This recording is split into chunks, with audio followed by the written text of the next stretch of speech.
প্রধান উপদেষ্টা অধ্যাপক মোহাম্মদ ইউনূস বলেছেন, মানুষের জন্ম হয়েছে উদ্যোক্তা হওয়ার জন্য, চাকরি করার জন্য নয়।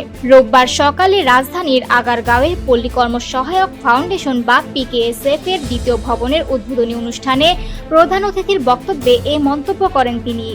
অধ্যাপক ইউনূস বলেন, মানুষ কারো চাকরি করার জন্য আসেনি, বরং প্রতিটি মানুষ জন্মগতভাবেই উদ্যোক্তা হওয়ার সক্ষমতা নিয়ে পৃথিবীতে আসে। সেই কারণে সমাজ ও রাষ্ট্রের দায়িত্ব হচ্ছে প্রত্যেক মানুষকে উদ্যোক্তা হিসেবে গড়ে ওঠার সুযোগ করে দেওয়া। তিনি আরো বলেন, এখন মানুষ বিভিন্ন ক্ষেত্রে উদ্যোক্তা হয়ে উঠেছে, তবে কারো আলাদা তালিকা করা হয়নি। সামনে আরো অসংখ্য সুযোগ তৈরি হবে। এর অন্যতম বড় কারণ হলো প্রযুক্তি এখন মানুষকে সরাসরি বিশ্বের সঙ্গে যুক্ত করে দিচ্ছে, তাই প্রযুক্তিকে যথাযথভাবে কাজে লাগাতে হবে।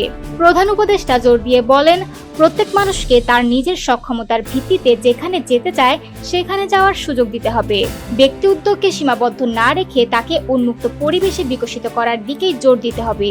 তিনি আশা প্রকাশ করেন, পিকেএসএফ নতুন ভবনের নতুন যাত্রা শুরু করলো। এখান থেকেই দেশের উদ্যোক্তা সৃষ্টির কার্যক্রমে নতুন মাত্রা যোগ হবে। পাশাপাশি মানুষের অন্তর্নিহিত ক্ষমতাকে কাজে লাগিয়ে অর্থনৈতিক উন্নয়নকে আরো এগিয়ে নেওয়া সম্ভব হবে।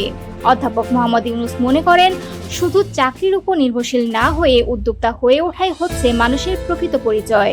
প্রযুক্তি ও উদ্ভাবনী শক্তির মাধ্যমে প্রতিটি মানুষ তার নিজস্ব পথ তৈরি করতে পারবে।